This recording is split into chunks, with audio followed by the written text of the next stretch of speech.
Peggy 16. We all now know Battlefield 4 is happening, but right now everyone's still getting their fix of the sublime Battlefield 3. I flew over to DICE in Sweden to get some unique personal insights from the team about their time behind the scenes with Battlefield 3. Lars, looking back, do you remember the moment of inception of Battlefield 3? To be honest, it all started after Battlefield 2. We were extremely happy with what we had accomplished, but we had so many ideas still to be realized. It's always been there that we want to build this, the ultimate Battlefield game. Moving the bar of what's, technically possible. It was a huge undertaking for us. The building of Battlefield 3 was something that we've been working on for a long period of time. We have gone through various phases of the project, some of them that most people don't actually know about, but I mean, we actually, if we don't have something that we're entirely happy with, we actually take a new, thorough look at what we're doing, and BF3 was one of those projects. When we actually found the recipe of what it is that we wanted to build, we basically had the entire studio working on it. Battlefield 3 is the first game where I feel that we got the creative freedom to build something amazing. Of course, the complexity of the project, turned into like a fresh start. It's like a brand new engine. We're adding a lot of new stuff that we've never done before. I think the biggest challenge was from the perspective of technology, trying to keep on pushing the boundaries, and I would say that we definitely did with Battlefield 3. But those technical barriers, while you're still building the engine and build the game at the same time, that was really what sometimes made you kind of just wonder, will we ever make it? We put all the resources we had big parts of EA helping out, building this game. So it was, monumental. And it turned out to be, the biggest thing that we've ever, put our teeth into. We had already earlier that year, the launch year, we showed it internally at EA and we realized that we were onto something. We walked up on stage and we showed that to all the people in the audience, and you could see the shock on people's faces when they saw this game for the first time. That's when we knew that we had something that, we doubted it ourselves actually. It's like, how good is this? Is it really that good? Are we going to make it?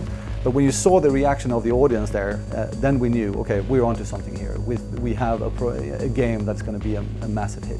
At Gamescom that year as well, we showed up with our multiplayer hands-on demo of Caspian Border, and we had people standing literally in line for 10 hours, and they had to close the line. Getting that kind of feedback from the fans and that kind of interest is amazing. For us as game developers, we are very, very keen on feeling what the people that play our games, what they think and what they like and these kind of things. And when you see something like that happening, people coming out of there smiling, etc., it's amazing. Objective achieved. Great job. Let's talk about the launch of Battlefield 3. How was that for you? We worked until the last day when we had to ship the game, finally ship the game to the factory which printed the discs.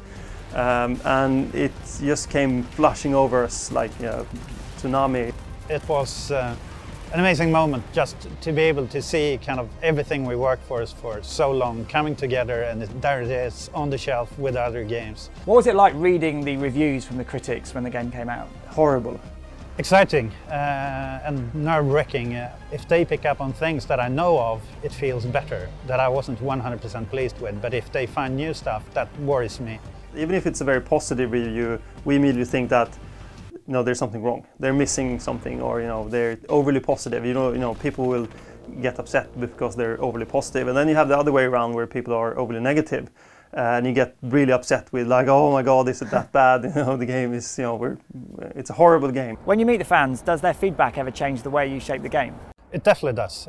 I mean, that's the whole reasoning behind kind of keeping the communication going with our community. The feedback can sometimes be very single dimension. It's, you have to fix my problem, and then you have 10,000 people asking you to fix their specific problem, and they don't work together as a system. So we try to balance all these things out. We try as best as we can to create something that is working for everyone. The whole Battlefield 3 project is now done. You're moving on to other things. But could you just sum up your feelings about Battlefield 3? How do you feel about the whole game and how it went? It's been a ride of a lifetime, both with the base game but also then with Premium coming out afterwards. So I'm very, very proud of everything that we managed to do. Is there anything you look back on and think, could have done that a bit differently? There are millions of things we could have done differently, but looking at it from a big picture, I think we did from a high level the right calls.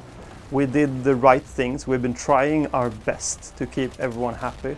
Of course, there are things that, okay, maybe that tweak on that gun post-launch, maybe we shouldn't have done that. Maybe we should have, looked more thoroughly at the data before we did it. I thought we had learned the lesson to not build an engine and build a game at the same time, so that definitely could have been handled better.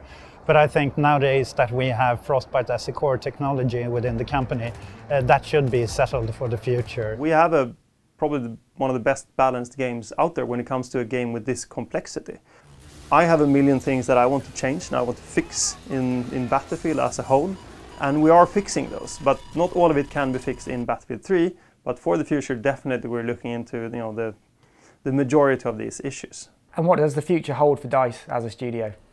Well, I mean, there's a lot of interesting things, and these kind of questions is always hard to answer because we can't talk about it, of course. We are, of course, working with Battlefield 4, and that's going to be an amazing title when we actually can start talking more about that, of course. But we have other things cooking here at DICE as well that you will see more of in the future.